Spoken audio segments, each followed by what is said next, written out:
बाहर से छोटी सुरंग, अंदर से आलीशान महल। एक छोटी सी सुरंग में 7 लोगों का बड़ा परिवार फटे पुराने कपड़ों में जमीन पर बैठा है।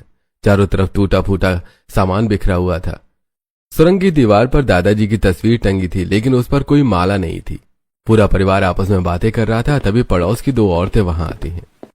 अरे रेणुका बहन, कैसी कट रही है तुम लोगों की जिंदगी? ये लो, मेरे घर में आज थोड़ा एक्स्ट्रा खाना बन गया था तो सोचा तुम लोगों के लिए ले आऊं।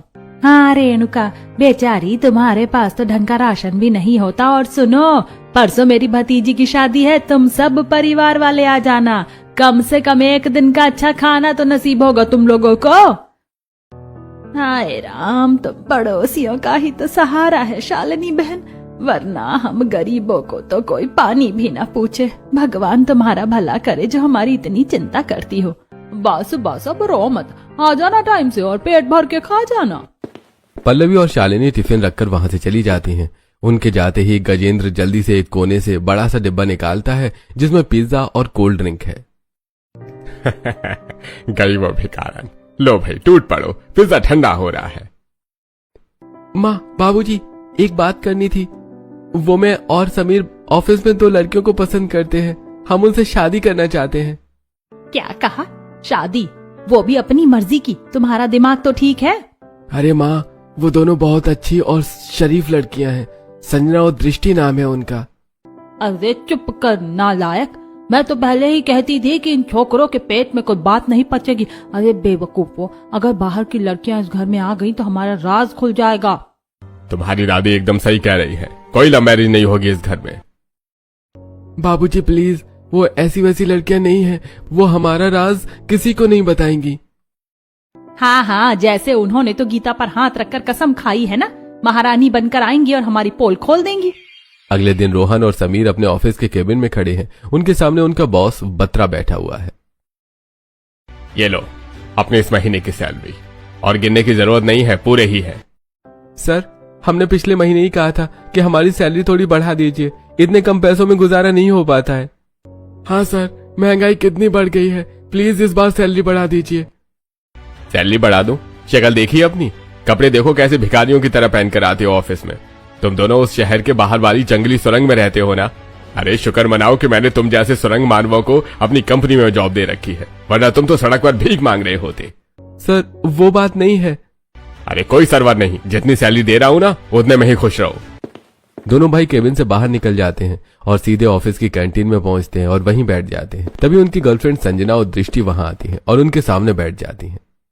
क्या हुआ रोहन, शक्ल क्यों ऐसे बना रखी है जैसे किसी ने तुम्हारी लॉटरी का टिकट छीन लिया हो? कुछ नहीं संजना, बस ऐसे ही बॉस ने फिर से सैलरी बढ़ाने से मना कर दिया और उल्टा बेइज्जती कर दी। बॉस की छोड़ो समीर, ये बताओ कि तुम दोनों ने अपने घर पर हमारी शादी की बात की या नहीं? इतना टाइम हो गया हमारे रिलेशन को, कब तक ऐसे ही टाइम पास करते रहोगे? अरे दृष्टि, की थी बात, कल रात ही की थी, लेकिन मम्मी पापा भी राजी नहीं हो रहे हैं। राजी नहीं हो रहे या तुम लोग करना ही नहीं चाहते? कहीं ऐसा तो नहीं कि तुम दोनों के घर वालों ने कहीं और तुम्हारी शादी फिक्स कर दी हो और तुम हमें पागल बना रहे हो? कैसी बातें कर रही हो संजना, ऐसा कुछ नहीं है। हमने अपने घर वालों को बहुत समझाया था, लेकिन वो मान ही नहीं रहे हैं। तो अब क्या करें हम? हमारे माता पिता हमारी शादी करने के पीछे पड़े हैं, कई रिश्ते आ चुके हैं हमारे लिए। तुम दोनों के चक्कर में हमने 2 अच्छे रिश्ते ठुकरा दिए हैं अभी तक। प्लीज दृष्टि, थोड़ा सा टाइम और दे दो, हम पक्का मना लेंगे उनको। टाइम वाइम कुछ नहीं मिलेगा अब, हम तुम्हें सिर्फ 2 दिन का टाइम दे रहे हैं। अगर 2 दिन में तुम्हारे घर वालों से बात नहीं हुई तो समझ लेना हमारा ये रिलेशन यहीं खत्म। दृष्टि और संजना गुस्से में वहां से चली जाती है। शाम का समय हो जाता है। सुरंग में रोहन और समीर झाड़ू लगा रहे थे। पूरा परिवार हैरान होकर उन्हें देख रहा था। अरे ओ श्रवण कुमार के जुड़वा भाइयों, आज सूरज पश्चिम से निकला है क्या? मेरे नवाब बेटे आज घर के काम क्यों कर रहे हैं?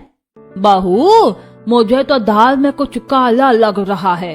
अरे दादी, ये तो किसी को इम्प्रेस करने की निंजा टेक्निक चल रही है। अरे नहीं नहीं, ऐसा कुछ नहीं है। वो तो आज हमारा मन हुआ इसलिए हम सब ये सब कर रहे हैं। हाँ दादी, आज आप देखना, ऐसा खाना बनाएंगे कि आप उंगलियां चाटती रह जाओगी। रात का समय हो जाता है। सब लोग फटी चटाई पर बैठकर रोहन और समीर के हाथ का बना खाना खा रहे हैं। भैया, अब ये मक्खन लगाना बंद करो। मुझे पता है ये साफ सफाई और खाना बनाने का ड्रामा क्यों हो रहा है। ये सब अपनी उस मनपसंद शादी के लिए कर रहे हो ना तुम दोनों? हाँ माँ, तान्या सही कह रही है। देखो संजना और दृष्टि बहुत अच्छी लड़कियां हैं, एकदम शरीफ और संस्कारी। और सबसे बड़ी बात, वो दोनों किसी के मामलों में दखल नहीं देती। जो हमारा सीक्रेट है वो कभी इस सुरंग से बाहर नहीं आएगा। प्लीज माँ, एक बार मिल लो उनसे। ठीक है, हम सिर्फ एक बार उनसे मिलेंगे। अगर मुझे उनके अंदर रत्ती भर भी चालाकी दिखी तो उसी वक्त रिश्ता कैंसल। अगले दिन दोपहर का समय, रोहन, समीर, संजना और दृष्टि एक पार्क में बेंच पर बैठे हैं। तो मैडम, गुड न्यूज है ये कि हमारी पूरी फैमिली तुम दोनों से मिलने के लिए राजी हो गई है। कल सुबह पास वाले मंदिर में मिलना फिक्स हुआ है। सच में रोहन, फाइनली तुम्हारे घर वालों को हमारी याद आ ही गई। थैंक गॉड समीर, तुमने बात कर ली, नहीं तो हमारी शादी कहीं और हो ही जाती। बात करते करते दृष्टि की नजर अचानक समीर की कलाई पर पड़ती है। एक सेकंड समीर, ये तुम्हारे हाथ में इतनी महंगी और ब्रांडेड घड़ी तुम्हारे पास कहाँ से आई? अरे ये इतनी महंगी घड़ी नहीं है जितनी तुम सोच रही हो, और ये भी मेरी नहीं है। वो मेरे ऑफिस में एक अमीर दोस्त है ना, उसने बस ऐसे ही पहनने को दे दी थी। दोस्त भी बड़े दिल वाले हैं तुम्हारे। चलो कोई नहीं, कल मंदिर में अच्छे से तैयार होकर आना, हमारे मम्मी पापा भी आ रहे हैं। अगली सुबह मंदिर में संजना और दृष्टि के माता पिता प्रकाश और सुधा खड़े हैं। उनके सामने रोहन और समीर का परिवार खड़ा है। सभी ने फटे पुराने कपड़े पहने हुए थे। प्रकाश जी, ये कैसे भिखारियों जैसे कपड़े पहन कर आए हैं ये सब? चुप रहो सुधा, पहले बात तो कर लेने दो। नमस्ते आंटी जी, नमस्ते दादी जी। संजना और दृष्टि रेणुका और भैरवी के पैर छूती हैं। जीते रहो बेटा, देखने में तो दोनों एकदम लक्ष्मी का रूप लग रही हैं। शक्ल तो अच्छी है, लेकिन ये बताओ घर के काम वाम आते हैं या बस ये मॉडर्न कपड़े पहनकर ऑफिस में ही घूमना आता है? आंटी जी, ऑफिस से तो हम सिर्फ अपने परिवार को सपोर्ट करने जाते हैं। बाकी खाना बनाना, सिलाई, कढ़ाई और घर संभालना, ये सब हमारी मम्मी ने हमें बहुत अच्छे से सिखाया है। रेणुका, लड़कियां तो एकदम संस्कारी हैं, हमारे घर के माहौल में ढल जाएंगी, ज्यादा सवाल जवाब करने वाली नहीं लग रही। हाँ, बात तो सही कह रही हो माँ जी, लड़कियां तो मुझे भी पसंद आ गई हैं। चलिए, लड़कियां तो आप लोगों को पसंद आ गई, अब जरा काम की बात कर ले। गजेंद्र जी, आप लोगों का घर कहाँ है? देखिए भाई साहब, हम झूठ नहीं बोलेंगे। हमारे पास ना कोई पुश्तैनी जमीन है और ना ही कोई प्रॉपर्टी। हम लोग शहर के बाहर जंगल के पास एक कच्ची सुरंग में रहते हैं। बस इन दोनों लड़कों की छोटी सी नौकरी से घर में 2 वक्त की रोटी आ जाती है। क्या सुरंग में? हे भगवान प्रकाश जी, मैंने कहा था ना ये लोग पक्के भिखारी हैं। आपकी हिम्मत कैसे हुई अपनी ये भिखारियों वाली शक्लें लेकर मेरे सामने आने की? मेरी बेटियां पढ़ी लिखी हैं, अच्छे घरों से इनके लिए रिश्ते आ रहे हैं, और मैं इन्हें इस सुरंग में रहने वाले जानवरों के हवाले कर दूं? अंकल प्लीज, आप हमारी बात तो सुनिए। क्या सुनो, खुद के पहनने को ढंग के कपड़े नहीं है, मेरी बेटियों को क्या पहनाओगे? ये रिश्ता कभी नहीं हो सकता। चलो संजना, चलो दृष्टि। पापा प्लीज ऐसे मत कीजिए। चुपचाप चलो यहाँ से। प्रकाश और सुधा गुस्से में दृष्टि और संजना को वहां से ले जाते हैं। हे भगवान, मैंने क्या सोचा था और क्या हो गया। प्रकाश और सुधा अपने घर के हॉल में खड़े हैं। उनके सामने संजना और दृष्टि बहुत गुस्से में खड़ी हैं। पापा मम्मी, आपने वहाँ मंदिर में उन लोगों की बेइज्जती क्यों की? माना कि वो लोग गरीब है लेकिन दिल के बहुत अच्छे हैं। तेरा दिमाग खराब हो गया संजना? वो लोग भिखारी हैं, एक सुरंग में रहते हैं वो लोग जंगली जानवरों की तरह। मैं अपनी फूल सी बेटियों को उस नरक में नहीं भेज सकती। मम्मी प्लीज, प्यार पैसों से नहीं होता। हमें पता है कि उनकी सैलरी कम है, लेकिन वो हमें खुश रखेंगे। चुप कर जा दृष्टि, मैं कह रहा हूँ ना, ये शादी नहीं होगी मतलब नहीं होगी। ठीक है पापा, अगर हमारी शादी रोहन और समीर से नहीं हुई तो हम जिंदगी भर कुंवारी बैठी रहेंगी। हम किसी और से शादी नहीं करेंगे। चलो दृष्टि। संजना और दृष्टि गुस्से में अपने कमरे में चली जाती हैं और अंदर से दरवाजा बंद कर लेती हैं। संजना, दृष्टि, दरवाजा खोलो। प्रकाश जी देखिए क्या कर रही हैं ये दोनों, अंदर कुछ उल्टा सीधा ना कर ले। फूल जैसी बच्चियां हैं मेरी। अरे संजना, दरवाजा खोल बेटा। ठीक है, अगर तुम्हारी खुशी उसी सुरंग में है तो मैं तैयार हूँ, मैं बात कर लूंगा उन लोगों से, बस तुम लोग दरवाजा खोल दो। अगले दिन सुबह एक पार्क में प्रकाश और सुधा हाथ जोड़े रोहन के परिवार के सामने खड़े हैं। गजेंद्र जी, कल मंदिर में मैंने जो कुछ भी कहा उसके लिए मुझे माफ कर दीजिएगा। एक बाप हूँ, बेटियों के भविष्य की चिंता में थोड़ा ज्यादा बोल गया था। अरे कोई बात नहीं भाई साहब, मैं समझ सकता हूँ। हर माता पिता चाहते हैं कि उनकी बेटी को अच्छा घर मिले। अरे ऐसे कैसे, कोई बात नहीं, बड़े लोग हैं तो जो मुंह में आया गरीब समझकर सुना दिया। चुप कर रहे हैं, उनका बात को बतंगड़ मत बना। प्रकाश जी, बच्चे एक दूसरे को पसंद करते हैं तो हम भी इस रिश्ते के लिए तैयार हैं। बहुत बहुत शुक्रिया आपका। हम तो कहते हैं इसी हफ्ते कोई अच्छा सा मुहूर्त देखकर एक मंदिर में बच्चों की शादी करवा देते हैं। थैंक यू अंकल, आप टेंशन मत लीजिए, हम संजना और दृष्टि को कभी रोने नहीं देंगे। अगले दिन मंदिर में संजना और दृष्टि की शादी हो जाती है। संजना और दृष्टि अपने पतियों के साथ उस सुनसान सुरंग के बाहर पहुंचती हैं। रोहन, ये इतने सारे जानवर यहाँ बाहर क्या कर रहे हैं? और ये सुरंग तो बाहर से बहुत डरावनी लग रही है। अरे डरो मत संजना, ये जानवर कुछ नहीं करेंगे, चलो अंदर चलते हैं।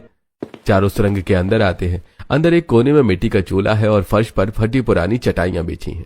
समीर, यहाँ तो ढंग से खड़े होने की भी जगह नहीं है और सोने के लिए बेड भी नहीं है। ये फटी हुई चटाइयां। अरे ओ पापा की परियों, स्वागत है तुम्हारा हमारे घर में। अब तुम कोई अंबानी के घर तो ब्याह करके आई नहीं हो जो तुम्हें महंगे गद्दे मिलेंगे। जो है यही है। दृष्टि, मैंने सोचा था गरीब होंगे, लेकिन ये हालात तो मेरी सोच से भी 100 गुना ज्यादा खराब है। हमने कहीं कोई बड़ी गलती तो नहीं कर दी? अब तो जो है यही है संजना, सहना तो पड़ेगा। अगली सुबह संजना और दृष्टि फटी चटाई पर सो रही हैं। रेणुका आकर उनके पास खड़ी हो जाती है। अरे ओ कुंभकर्ण की जुड़वा बहनों, उठ जाओ, 10 बज गए हैं। क्या दिन भर सोती ही रहोगी? मम्मी जी, बस 5 मिनट और सोने दीजिए ना। ये तुम्हारा मायका नहीं है महारानी। यहाँ ससुराल में सुबह 5 बजे उठना पड़ता है। चलो उठो और जाकर पानी भर कर लाओ। घर में कोई नल या मोटर नहीं है क्या दादी जी? नल मोटर? अरे ओ महारानियों, ये कोई 5 स्टार होटल नहीं है। वो जो नदी है ना, वहाँ से पानी भर कर लाना पड़ता है। चलो जल्दी जाओ, घर में एक बूंद पानी नहीं है। संजना और दृष्टि भारी बाल्टियां लेकर पानी भरने जाती हैं। बहुत दूर से पानी लाते लाते उनकी हालत खराब हो जाती है। तभी रेणुका उन्हें कुल्हाड़ी थमा देती है। चलो अब जल्दी से ये लकड़ियाँ काट कर लाओ और चूल्हा जलाकर सबके लिए नाश्ता बनाओ। मेरे लड़कों को ऑफिस के लिए देर हो रही है। लकड़ियाँ काट कर लाओ? पर मम्मी जी, हम लकड़ियाँ क्यों काटे? क्या घर में गैस सिलेंडर नहीं है?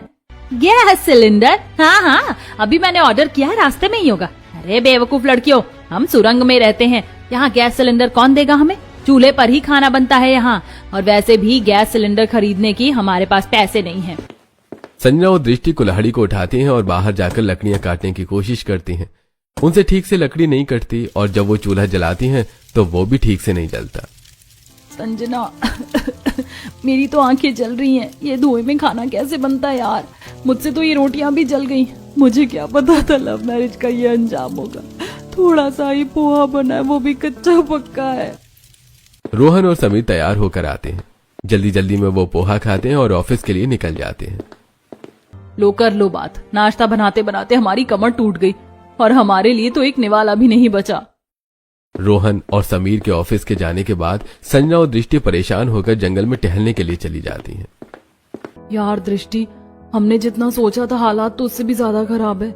मुझे तो समझ ही नहीं आ रहा कि यहाँ सरवाइव कैसे करेंगे। वही तो ना, गैस है ना ढंग का वॉशरूम है। क्या हमने लव मैरिज करके कोई बहुत बड़ी गलती कर दी है? देख, जो होना था वो हो गया। अब पीछे नहीं हट सकते। हम दोनों मिलकर सब हैंडल कर लेंगे। धीरे धीरे सब ठीक हो जाएगा।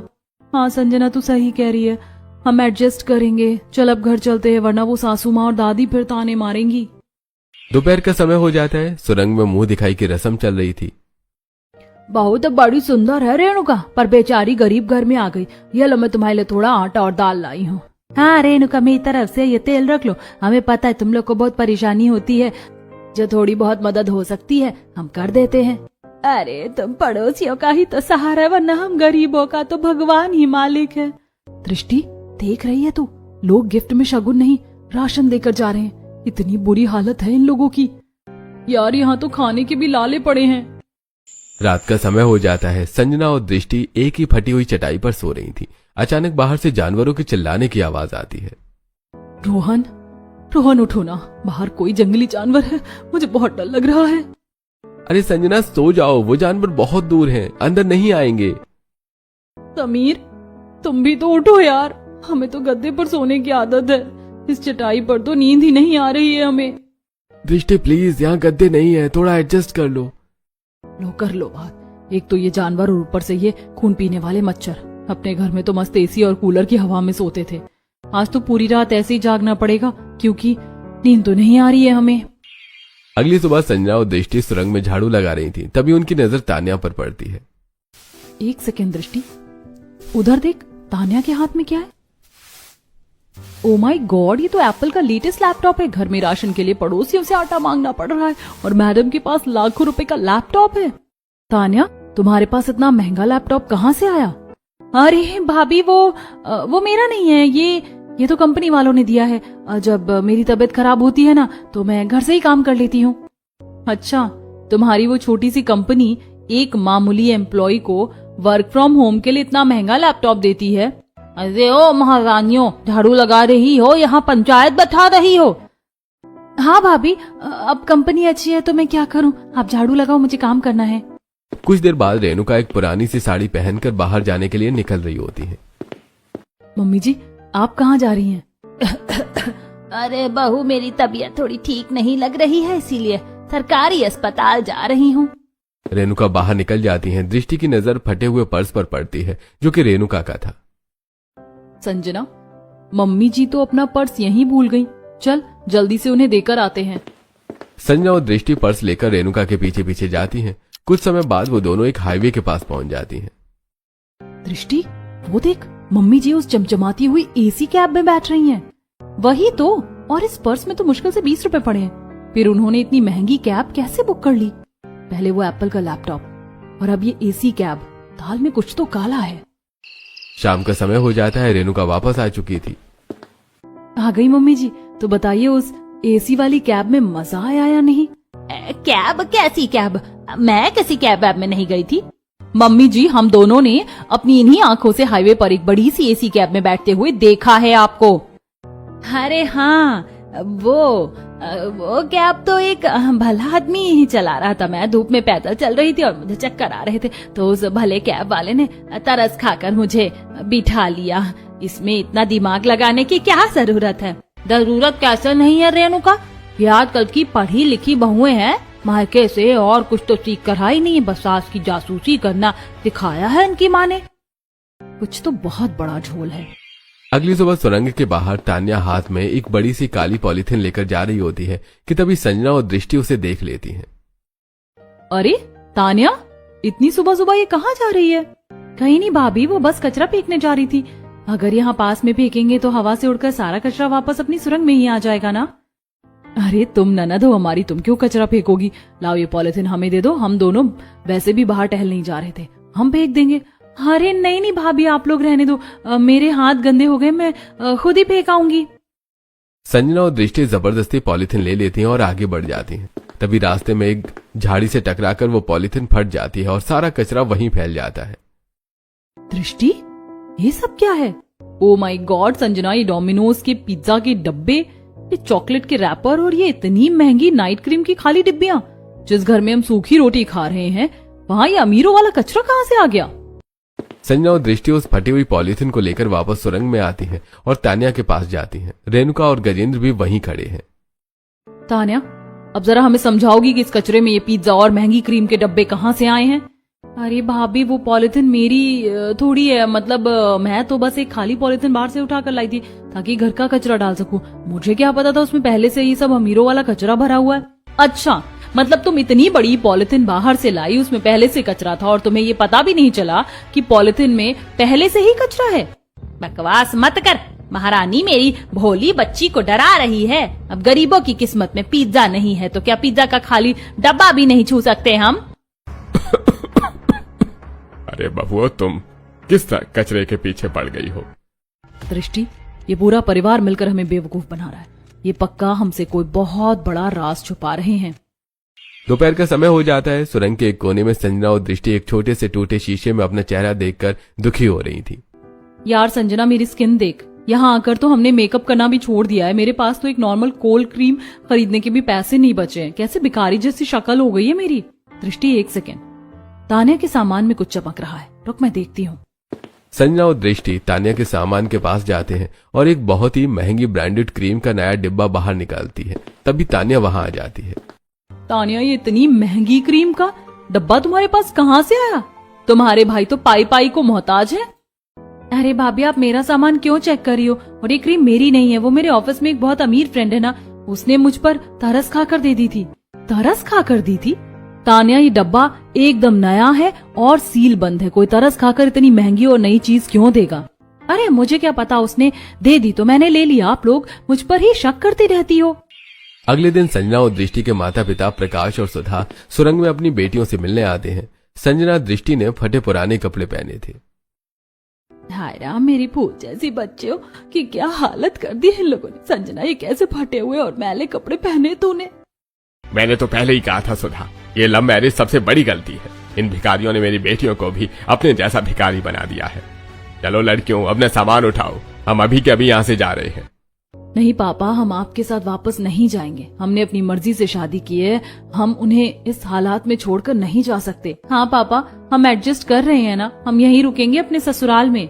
अरे डायन, कैसा जादू कर दिया तूने मेरी बेटियों पर, जो इस नरक में भी रहने को तैयार है।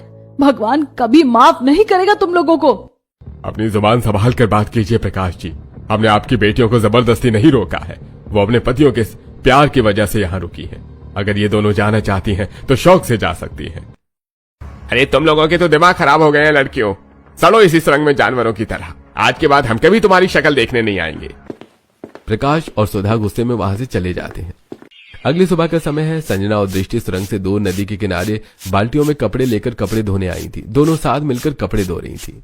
यार दृष्टि, मेरे तो हाथों में छाले पड़ गए। ये फटे पुराने कपड़े धोते धोते वॉशिंग मशीन की आदत थी और यहाँ धोबी घाट खोल लिया है। संजना, 1 मिनट जरा इधर देख। समीर की शर्ट को ध्यान से देख। क्या देखूं? फटी हुई तो है, इसमें नया क्या है? अरे पागल, फटी हुई नहीं है, ध्यान से देख। ये कट कितने सीधे और सफाई से लगे हुए, जैसे किसी ने जानबूझकर कैंची से काटा हो ताकि ये शर्ट पुरानी और फटी हुई लगे। कोई भी कपड़ा कहीं फंसकर इतना सीधा नहीं फटता। वो तेरी दृष्टि तो सही कह रही है। और ये कॉलर के पीछे देख, ये तो टैग है और ये तो सबसे नामी कंपनी की शर्ट है। एक शर्ट 15-20 हजार रुपए से कम की नहीं आती। जिन लोगों के घर में खाने के लिए ठीक से पैसे नहीं हैं, उनके पास इतने महंगे कपड़े कहाँ से आए? रात हो जाती है, सब सो चुके हैं, पर संजना और दृष्टि, रोहन और समीर जाग रहे हैं। संजना और दृष्टि रोहन और समीर को शर्ट दिखा रही हैं। रोहन बाबू, जरा अपनी इस महंगी शर्ट का राज खोलेंगे? या इसके लिए भी कोई तरस खाने वाला फरिश्ता आसमान से उतरा था? अरे ये तो मेरे बॉस ने दी थी। वो क्या है ना, बॉस के कपड़े पुराने हो गए थे तो उन्होंने मुझे दे दिए पहनने के लिए। अच्छा, और बॉस ने तुम्हें कपड़े कैंची से काट कर दिए थे? समीर, ये जो कट लगे हैं ना, ये बिल्कुल सीधे हैं। हमें बेवकूफ समझना बंद करो। सच सच बताओ कि तुम लोगों के पास इतने महंगे कपड़े कहाँ से आए? दृष्टि, तुम सीआईडी सीरियल बहुत देखती हो। वो हम एक दिन कंस्ट्रक्शन साइट के पास से आ रहे थे ना, तो वहाँ सरियों में फंसकर शर्ट कट गई थी। अब सरिये से तो ऐसे ही कटेगी ना। वाह, मतलब सरिये ने भी इंची टेप लेकर एकदम नाप तौल कर काटा है। रोहन, हम दोनों कोई अनपढ़ गंवार नहीं हैं। अब तुम्हें यकीन नहीं करना तो मत करो, हम थके हुए हैं, हमें सुबह ऑफिस जाना है। चलो समीर, सो जाओ, इनका तो रोज का ड्रामा है। दोनों जाकर सो जाते हैं। कुछ समय बीत जाता है। रात को दृष्टि को बहुत तेज बुखार आ जाता है। उसकी हालत देखकर सभी लोग परेशान हो जाते हैं। दृष्टि, आंखें खोल। मम्मी जी, इसका शरीर तो आग की तरह तप रहा है, प्लीज इसे डॉक्टर के पास ले चलिए। अरे तू रोना बंद कर बहू, डॉक्टर के पास जाने के पैसे कहाँ हैं हमारे पास? रेणुका एक छोटे से डिब्बे में से एक मेडिसिन निकाल कर लाती है। ये ले, ये गोली इसे पानी के साथ खिला दे, अभी 10 मिनट में बुखार उतर जाएगा। संजना वो दवाई दृष्टि को खिला देती है और कुछ ही देर में दृष्टि का बुखार एकदम गायब हो जाता है। अगली सुबह संजना सुरंग की सफाई कर रही थी, तभी उसे वो दवाई का खाली रैपर मिलता है जो रात को दृष्टि ने खाई थी। क्या? ये तो विदेशी दवाई है, ये तो इंडिया में मिलती ही नहीं है और इसका एक पत्ता हजारों रुपए का आता है। क्या कर रही है बहू, जल्दी झाड़ू लगा। मम्मी जी, ये विदेशी और इतनी महंगी दवाई आपके पास कहाँ से आई? कल रात तो आप कह रही थी कि आपके पास डॉक्टर के पैसे नहीं हैं। अरे वो तो मैं पिछले महीने सरकारी अस्पताल गई थी ना, तो वहाँ डॉक्टर ने मुफ्त में दे दी थी। मुझे क्या पता विदेशी है या देसी। सरकारी अस्पताल में ये दवाई नहीं देते मम्मी जी। अरे मैंने कहा ना कि डॉक्टर ने दी थी, क्यों ज्यादा दिमाग लगा रही है? चलिए माँ जी, उस बात को छोड़ते हैं। मुझे एक बात और समझ में नहीं आ रही, ये दादाजी की फोटो पर कोई माला क्यों नहीं है? और दादी जी भी ऐसे ही रहती हैं जैसे, मेरा मतलब है ना वो सिंदूर लगाती हैं ना मंगलसूत्र पहनती हैं। अगर दादाजी नहीं हैं दुनिया में तो माला क्यों नहीं है? तभी वहाँ भैरवी जी आ जाती हैं। जुबान पर लगाम लगा महारानी, तो इस घर की बहू है या कोई जासूस जो हर बात का सबूत चाहिए तुझे? मेरे पति की फोटो पर माला हो या ना हो, मैं सिंदूर लगाऊं या ना लगाऊं, इससे तेरा क्या लेना देना? सही कह रही है माँ जी, हमने इसके मायके के तो कभी सवाल नहीं उठाए। चुपचाप अपना काम कर, घर के मामलों में ज्यादा दिमाग मत दौड़ा। ये बोलकर रेणुका और भैरवी वहां से चली जाती हैं। शाम का समय हो जाता है। संजना और दृष्टि चूल्हे के पास बैठी चाय बनाने की तैयारी कर रही थी। यार संजना, चाय पत्ती तो बिल्कुल खत्म हो गई है, जरा वो पीछे वाला डब्बा देना, शायद उसमें कुछ हो। ये क्या है, इतनी अच्छी पैकिंग? ये कोई आम चाय पत्ती नहीं है दृष्टि, ये इम्पोर्टेड इंग्लिश टी है। एक डब्बा 2000 से कम का नहीं आता है। देख, सील भी एकदम नई है। तभी वहां गजेंद्र आ जाता है। अरे अरे, ये डिब्बा तुम लोगों ने कहाँ से निकाल लिया? लाओ इसे इधर दो। बाबूजी, घर में दाल खरीदने के पैसे नहीं हैं और आप लोग इतनी महंगी विदेशी चाय पत्ती पी रहे हैं। अरे बहू, तुम लोग भी ना। ये तो मैं कबाड़ी वाले से खाली डिब्बा लाया था। इसके अंदर तो वो 10-20 रुपए वाली लोकल चाय पत्ती भरी है। मुझे डब्बा अच्छा लगा तो ले आया बस। अच्छा बाबूजी, कबाड़ी वाला सील पैक डब्बे देने लगा आजकल, और अंदर लोकल चाय पत्ती है, ये तो हमने देखा ही नहीं। अरे तुम औरतों की तो पंचायत ही खत्म नहीं होती। लो 10 रुपए और बाजार से जाकर चाय पत्ती ले आओ, मेरा सिर मत खाओ। गजेंद्र वो डिब्बा लेकर वहां से चला जाता है। रात का समय हो जाता है। सब लोग सो चुके थे। संजना और दृष्टि अपनी छोटी सी चटाई पर लेटी हुई थी। संजना, मुझे तो अब इन लोगों से डर लगने लगा है। महंगे कपड़े, महंगी दवाई, विदेशी चाय पत्ती और सबसे बड़ी बात दादाजी की वो तस्वीर। ये लोग कुछ तो छुपा रहे हैं। मुझे भी लगता है ये घर वाले हमसे बहुत बड़ा राज छुपा रहे हैं। दोनों सोचते सोचते सो जाती हैं। कुछ समय बीत जाता है। तभी दृष्टि की नींद खुलती है। वो देखती है कि एक कोने में दादी बैठी हैं। संजना, उठना, उधर देख दादी को। ओ तेरी, ये दादी ने आंखों पर इतना महंगा चश्मा कब से लगा लिया, और ये क्या चबा रही हैं? तभी दोनों भैरवी के पास जाती हैं। दादी जी, आधी रात को आप काजू बादाम खा रही हैं और ये चश्मा कहाँ से आया? अरे वो बहुओं, तुम लोग सोई नहीं अभी तक? ये चश्मा तो मैं कल मंदिर गई थी ना, वहाँ एक बहुत भले आदमी ने दान में दिया। अच्छा, और ये महंगे काजू बादाम भी किसी भले आदमी ने आपको दिए होंगे? हाँ, उसने कहा कि बुढ़ापे में सेहत बनी रहेगी, इसीलिए मैंने रख लिए। संजना, अब तो 100% यकीन हो गया कि इस सुरंग में कोई बहुत बड़ा झोल है। 2 दिन बीत जाते हैं। संजना और दृष्टि तैयार होकर सुरंग के बाहर खड़ी हैं। दृष्टि, तान्या का बर्थडे आज। हमने जो थोड़े बहुत पैसे ऑफिस की सैलरी से बचाए थे, उससे उसके लिए कोई अच्छी सी ड्रेस ले आते हैं। हाँ संजना, और थोड़ा बहुत घर का राशन भी ले आएंगे। दोनों बहुएं वहां से चली जाती हैं। उन दोनों के जाते ही सुरंग के एक कोने में, जहां पर पर्दा टंगा है, उस पर्दे के पीछे एक पुराना दरवाजा है, जिसे खोलने के बाद एक बड़ी सी चट्टान है, जिसे खिसकाने पर अंदर का सीक्रेट महल खुल जाता है। लेकिन जल्दबाजी में वो पर्दा खुला छोड़ देते हैं। शिट संजना, मैं तो अपना वो पैसों वाला पर्स सुरंग में ही भूल गई। उसी में सारे पैसे थे।